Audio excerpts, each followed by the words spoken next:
Que se passe-t-il? Suis-je en train de faire une tentative de vlog? Je crois bien que oui.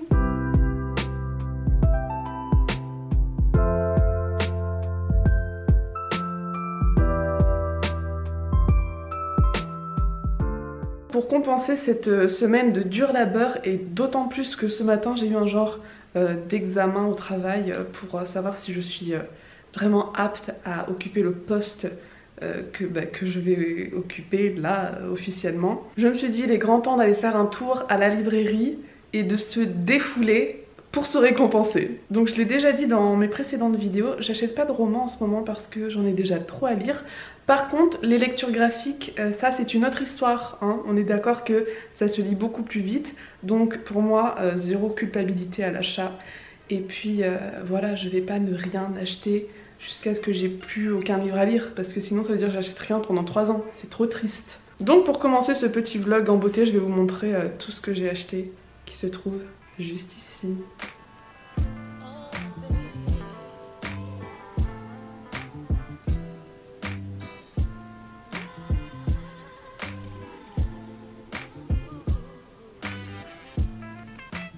J'ai acheté le deuxième volume de Celle que je suis de Bingo Moriyashi et Suwaru Koko. C'est une série de mangas en 2 tomes uniquement qui parle de transidentité, de romance et de société. J'avais lu le premier volume il y a quelques mois et j'avais beaucoup aimé, donc j'ai hâte de découvrir la suite. J'ai trop chaud, je vais mourir. J'ai aussi acheté le premier volume de Dragon Head. Mon dieu, je pensais pas, mais il est énorme ce truc. Il est méga lourd. C'est de Minetaro Mochizuki. Pourquoi j'ai acheté cette chose? J'ai vu la vidéo de Too Faced Lizzy hier sur 3 mangas qui font peur. Et alors ce manga je l'avais vu passer plein de fois, mais en fait je savais pas du tout de quoi ça parlait. Et je ne savais pas que ça parle de ce dont ça parle. Pour l'instant je peux pas vraiment vous expliquer parce que ça a l'air compliqué, je l'ai pas encore lu. Donc ce sera pour plus tard le résumé. Et enfin j'ai acheté Le Silence des étoiles de Sanaka. C'est un roman graphique que j'ai acheté à cause des stories Instagram de Lemon June et de celle de Opaline. Je crois que ça parle de vie quotidienne, de rupture et d'amitié. Voilà, on verra ce que ça donne. J'ai vraiment trop hâte de lire tout ça. J'ai aussi quelques autres lectures en cours que je vous montrerai plus tard. Pour l'instant je crois que je vais aller manger parce que je suis un petit peu comme un chat gourmand, j'ai besoin de manger toutes les 2 heures. Et puis je vais aller chiller parce que là, j'en ai vraiment besoin.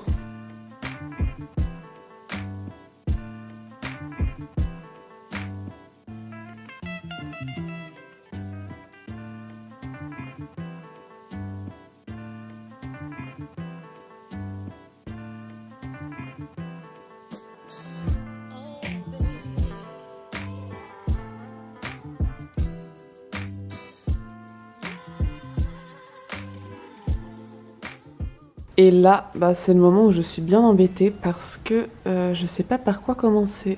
Tout me fait envie.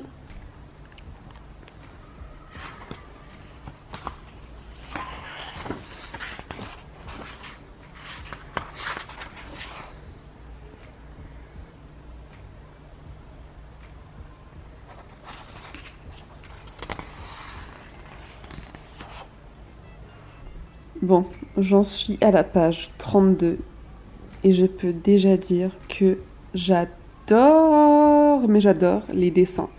Bon, je pouvais le dire dès la première page, mais waouh! Je trouve ça génial, j'adore les couleurs, j'adore le style, ça va, je sens que ça va être un petit coup de cœur.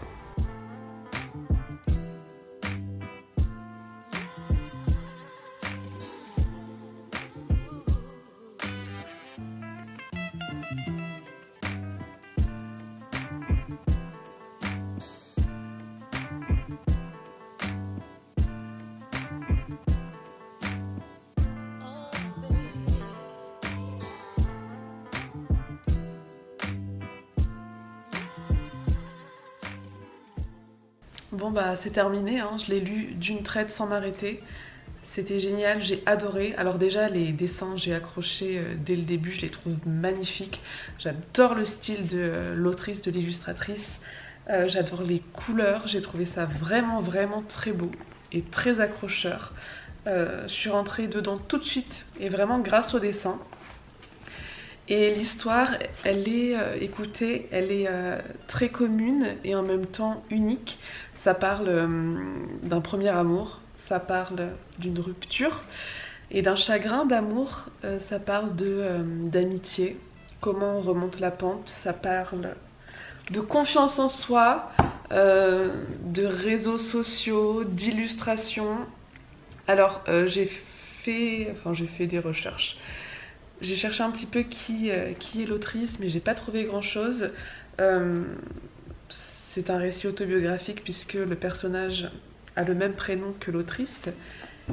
Et c'était très touchant. Voilà, j'ai beaucoup aimé. C'est hyper actuel, c'est très moderne. Ça parle de cette femme qui donc s'appelle Sana, qui vit à Paris et qui est illustratrice, qui tient un blog et qui espère écrire un jour sa propre BD. Et ça part de son premier grand amour avec un homme qui s'appelle Ismaël et qui du jour au lendemain disparaît et l'abandonne sans jamais répondre à ses messages. Et voilà, pire façon de rompre d'ailleurs, ne faites pas ça, ça ne se fait pas. Et nous on suit Sana pendant le deuil de sa relation tout simplement. Et c'était très beau, très juste, très personnel, très intime. Et j'ai trouvé ça vraiment très réussi. Non, vraiment, je vous recommande cette lecture si ce que je vous ai montré des dessins vous tente, si l'histoire vous tente. Et si vous aimez un petit peu les vibes à la Sex and the City, voilà. Moi, ça m'a rappelé un petit peu ce genre de... Ouais, ce genre d'ambiance... de copines à qui il arrive un peu des déboires et qui vivent des choses pas toujours faciles et avec des personnages principaux féminins qui sont hyper attachants et à qui on peut vraiment s'identifier, je trouve. Bon, après tant de lectures, je pense qu'il est temps de se sustenter. Ah, ça sent trop bon!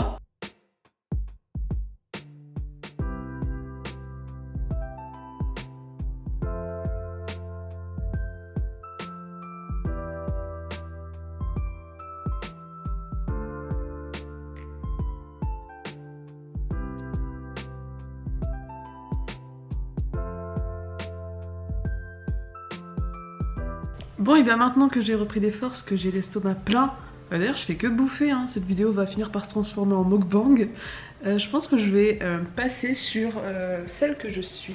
Profiter un peu de la lumière du jour tant qu'il y en a. Et puis ensuite on verra ce que je fais, j'ai aucune idée en fait.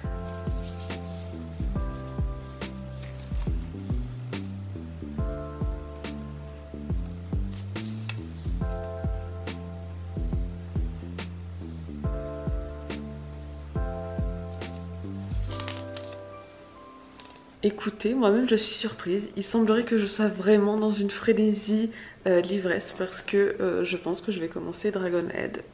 Il est tard, il fait nuit, je suis toute seule, je crois que le moment est vraiment bien choisi. Et en fait c'est ça que j'adore et c'est pour ça que j'achète plus vraiment de romans et que j'ai vraiment envie de faire descendre tout ce que j'ai accumulé depuis des mois, voire même des années. Parce que je trouve que quand tu achètes des livres et que tu as vraiment envie de les lire sur le moment, ça c'est un sentiment génial que j'ai un petit peu perdu à vouloir toujours acheter, acheter, acheter. Et en fait, tu te rends compte que tu achètes tellement, tu peux pas lire tout de suite et du coup tu mets de côté. Et voilà, c'est ça que j'ai envie de retrouver, c'est cet enthousiasme, genre t'achètes un livre et tu le dévores direct. Après voilà, là je parle comme si genre j'achetais 20 livres par semaine, pas du tout. En ce moment j'ai genre 20 romans à lire chez moi. Ça paraît dérisoire pour la plupart des gens, mais pour moi c'est déjà beaucoup. Il y a des romans dans cette étagère là que j'ai depuis ouais peut-être 2 ans et pour moi, un roman que j'ai acheté il y a 2 ans, je trouve ça dommage qu'il soit pas encore lu. Et c'est parce que j'en ai trop et que j'ai pas le temps forcément de tout lire quand j'ai trop de choses. Donc voilà, pourquoi je parle de ça, je sais pas, c'est un peu inutile. Je sais pas si vous voyez ce que je veux dire. Toujours est-il que je vais commencer Dragon Head, je sais pas si Je vais le finir ce soir parce que... Attendez. Eh mon dieu, j'avais pas vu. Volume 1/5 il y a écrit. Putain, alors là j'ai pris un engagement. Bon bah j'espère que je vais aimer. Je sais pas combien j'ai acheté ce livre d'ailleurs. La meuf qui avait vraiment envie d'acheter, j'ai pas regardé les prix. Combien il y a... Oula, non faut pas que je regarde la fin. Je sens que je vais me faire spoiler. Bref, tout ça pour dire que je sais pas si je vais tout lire parce qu'il est énorme. Donc on verra, je vous tiens au courant. J'ai fini celle que je suis, hein, ça se lit d'une traite. Je pense que j'en reparlerai demain parce que là, juste un peu la flemme. Waouh, une préface très élogieuse.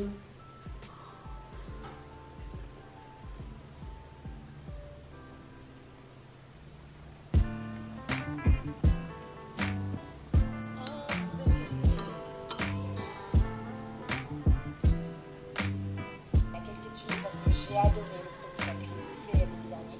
J'ai bouffé le tome 2 que j'ai beaucoup aimé aussi. Et voilà, je l'ai toujours pas lu, mais je vais attendre l'été, je vais attendre d'avoir du temps. Parce que je l'attends, j'ai commencé à lire le tout début et ça me fait toujours maintenant. Alors, petit update. Hier, j'ai lu quasiment la moitié de Dragonhead et oh mon dieu, c'est tellement bien. C'était vraiment le moment parfait si vous voulez lire ce manga. Éteignez les lumières, lisez ça la nuit. Ensuite, je vous l'avais dit, j'ai terminé celle que je suis. Là, c'est le volume 1. Moi, j'ai lu le volume 2 hier, qui est donc la suite et fin du volume 1. C'était une belle conclusion, assez fataliste, mais réaliste de cette saga, qui donc, pour rappel, ou pas rappel d'ailleurs, je sais même pas si je l'ai dit, raconte l'histoire d'un jeune garçon qui s'appelle Yuji, qui n'a jamais été à l'aise dans son corps d'homme, et qui est un jeune gay dans le placard, il a une vingtaine d'années. Sauf qu'on est au Japon dans les années 80, donc vous imaginez bien que eh ben, c'est pas évident pour lui de trouver sa place. C'est un joli second tome fait de rencontres, de révélations. Mais oui, assez fataliste parce que années 80 oblige, c'était quand même il y a 30, presque 40 ans. La société n'était pas aussi... ouverte d'esprit et aussi au fait de toutes ces problématiques. Et maintenant le plan de la matinée, il fait hyper beau, donc je pense que je vais aller cramer une petite heure au soleil en écoutant Daisy Jones and the Six. Ah, ça va être trop bien. Et voilà, faut que je bronze un peu parce que le look de marcheur blanc, ça va bien 2 minutes, hein, mais je n'en peux plus. J'ai l'impression d'être l'ombre de moi-même.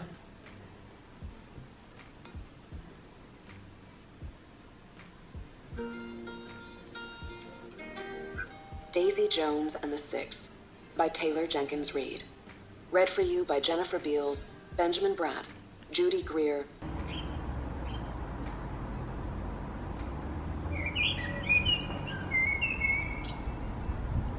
J'ai un gros coup de barre, il est 17h passé, j'ai écouté 4 heures du livre audio de Daisy Jones and the Six, donc en gros je suis quasiment à la moitié.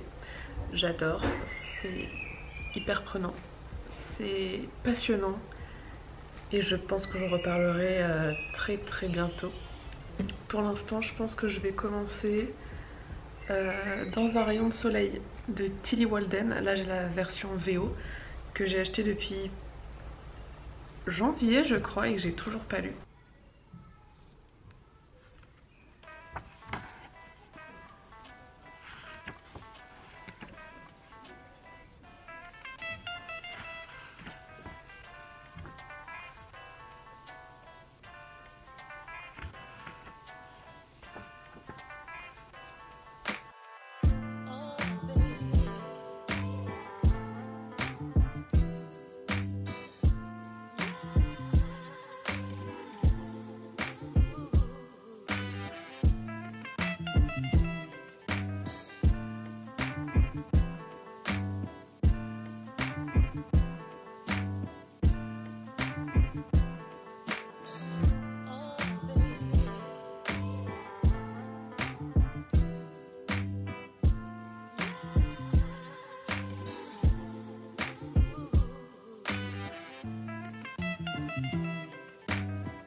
Alors, je suis en train de boire mon café et pendant ce temps-là, j'avais envie de vous parler vite fait de Dragonhead que j'ai terminé hier soir et que j'ai vraiment adoré.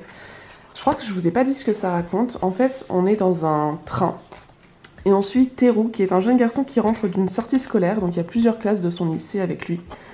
Et vous pouvez le voir ici. Il y a un accident de train, mais dans un tunnel. Et quand Teru se réveille, il est le seul survivant. Il est entouré de cadavres. Et il est également dans un tunnel qui est bouché des deux côtés. Voilà, il est dans le noir, sans bouffe, sans eau. Il va se rendre compte qu'il y a également un camarade à lui qui a survécu. Mais au fur et à mesure du manga, tu te demandes si peut-être il aurait pas mieux valu qu'il crève lui aussi. Enfin bref, c'est hyper anxiogène, c'est suffocant. Ils ne savent pas s'ils vont être sauvés parce qu'on a l'impression qu'au dehors il s'est passé aussi une catastrophe. Peut-être naturelle, peut-être nucléaire, on sait pas trop. Bref, c'est l'horreur, c'est l'angoisse et j'ai adoré. Je vous le recommande à 100%. Alors c'est une grosse brique, hein, mais ça se lit tellement vite, tellement c'est génial. C'était trop bien et je pense que je vais aller acheter le volume 2 très vite parce que je vais pas pouvoir attendre très longtemps. J'ai pas mal de trucs à faire aujourd'hui, des trucs chiants à base de ménage, lessive, ce genre de trucs. Donc je pense que je vais surtout écouter Daisy Jones sur mon téléphone en faisant tout ce que j'ai à faire. Je crois que dans un rayon de soleil, la BD que j'ai commencé hier, je pourrais pas la terminer aujourd'hui. Mais bon, comme d'habitude, je vous tiendrai au courant. Bah quand même, c'est déjà pas mal, hein. Oui, je sors ce soir, voilà ce que je voulais dire. Je sors ce soir, donc ce vlog va s'arrêter dans l'après-midi. Donc, bah déjà, si je finis Daisy Jones and the Six, ce sera pas mal. Je voulais aussi vous parler de mes lectures en cours, je ferai ça plus tard. Bref, on se tient au courant, on verra ça.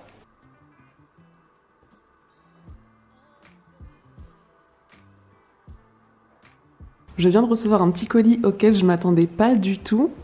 Et je crois que c'est une participation à un projet Ulule que j'ai fait il y a très longtemps. Et bien sûr c'est un livre.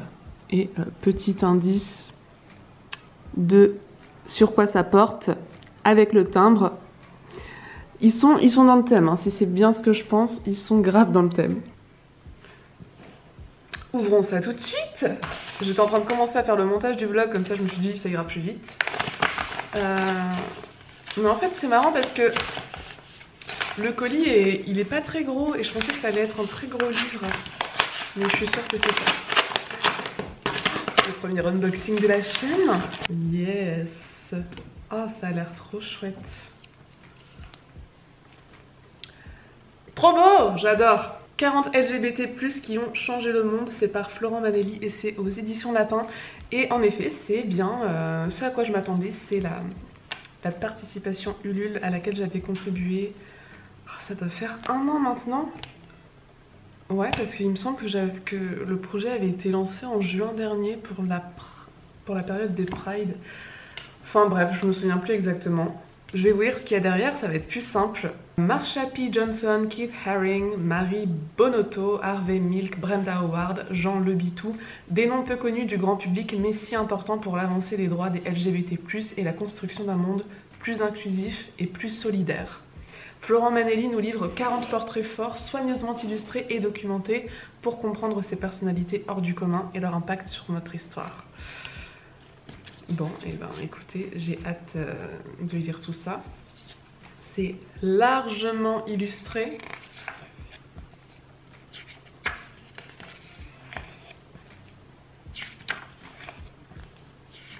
Je pense que ça va être génial. Bon, avant de terminer ce vlog, j'avais juste envie de vous parler vite fait d'une lecture que j'ai commencée il y a 5 ou 6 mois et que j'arrive absolument pas à terminer. Alors si vous me suivez depuis un petit moment, vous savez que j'ai absolument aucun scrupule à abandonner un livre si c'était pas du tout ce à quoi je m'attendais et qu'au final ça me déplaît, ou bien si c'est hyper problématique et qu'à la page 50, je suis déjà tombée sur des petites remarques sexistes, homophobes, racistes, etc.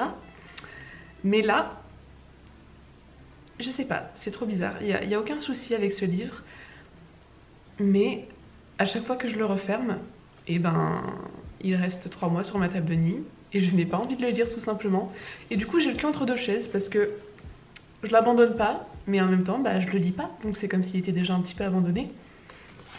Et ce livre c'est Les bois de Sogamet de Alexis Zentner.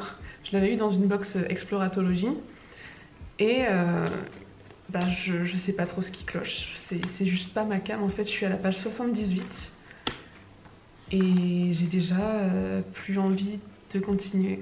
Je sais pas comment expliquer.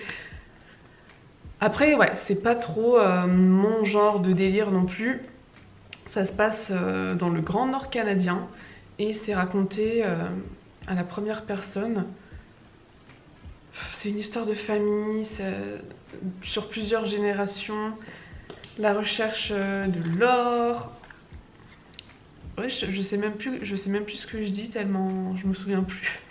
Mais ouais, je sais pas, c'est très contemplatif, il se passe pas grand chose et en même temps, voilà, on nous raconte un peu l'installation de cette famille dans ce Grand Nord canadien, famille de chercheurs d'or, de bûcherons, ce genre de choses. Et ouais, je sais pas, donc déjà je l'avais commencé cet hiver, ça me déprimait énormément parce qu'il faisait déjà froid et en plus je lisais ça et autant vous dire que ça me donnait encore plus froid. Ouais, je sais pas, c'est un récit qui dès le début est très mélancolique, très nostalgique et je crois que c'est pas ce qu'il me faut en fait, tout simplement. Et peut-être qu'en parler, c'est faire le deuil aussi de cette lecture et je pense que je peux la mettre de côté et que ça plaira à quelqu'un d'autre parce que c'est pas mal écrit. Je pense que c'est un univers qui plaît à beaucoup de gens, mais ouais, moi non, ça le fait pas trop. Faut que je sois honnête avec moi-même, je pense que je ne le lirai jamais. Voilà, ça y est, c'est fini. Sinon, avant d'acheter le dernier tome des archives de Rochard de Sanderson, j'avais commencé La joie de vivre de Zola, qui est mon tout premier Zola, croyez-le ou pas. Et j'adore, c'est magnifiquement bien écrit. L'histoire, elle m'attire depuis des années parce que j'avais vu l'adaptation de France 2, ou enfin de France Télévisions, je sais plus exactement quelle chaîne. Et j'avais trouvé ça absolument hypnotisant, je l'avais pas vu en entier, mais ça m'avait vachement donné envie de lire le livre. Et pour l'instant, bah, j'en suis qu'au tout début. Mais tu sens, ouf, que les choses vont se compliquer. J'ai pas trop le temps de vous raconter de quoi ça parle. Je crois que j'en avais déjà parlé dans ma toute première, ma deuxième vidéo peut-être. C'était un de mes goals de découvrir Zola en 2018. Bon, finalement ce sera pour 2019, c'est pas très grave. Mais j'adore et j'ai hâte d'y retourner. Et puis à part ça, écoutez, moi je vais devoir y aller. Donc c'est la fin de ce vlog. C'est passé tellement vite ce week-end. En 48 heures, ma foi, j'ai fait vraiment de très belles lectures. J'ai quand même lu 2 mangas, un roman graphique et j'arrive à la fin de Daisy Jones. J'ai vraiment carburé. Je crois que je suis à 6 heures sur... Non, même pas, je suis à 7 heures d'écoute sur 9. Donc je pense que d'ici à samedi, dimanche, ce sera largement terminé, même si je reprends le boulot. Et d'ailleurs, je vous tiendrai au courant parce que c'était... Enfin, ce livre est dans ma dernière vidéo, 5-star predictions. Et pour l'instant, je sais pas encore si ce sera 5 étoiles. Surtout, si ce genre de vidéo vous plaît, dites-le moi. Et si cette vidéo-là en particulier vous a plu, dites-le moi dans les commentaires. C'est la première fois que je m'essaie à cet exercice. Et c'était très cool à faire. Maintenant, je vais vraiment essayer au montage de ne pas être trop dure avec moi-même et de lâcher prise. Voilà, c'était un vlog, donc forcément, il va y avoir du bégaiement. Ma tête, c'est pas... Bref, on s'en fout, mais vous voyez ce que je veux dire. Voilà, donc n'hésitez pas à me faire vos retours dans les commentaires. Si ça vous plaît, peut-être que je ferai ça plus souvent, si j'ai le temps. Et puis, en tout cas, j'ai passé un super week-end, j'ai fait de super belles lectures et j'espère que ça vous aura donné quelques idées à vous aussi. Je vous dis à bientôt pour une prochaine vidéo. Bye!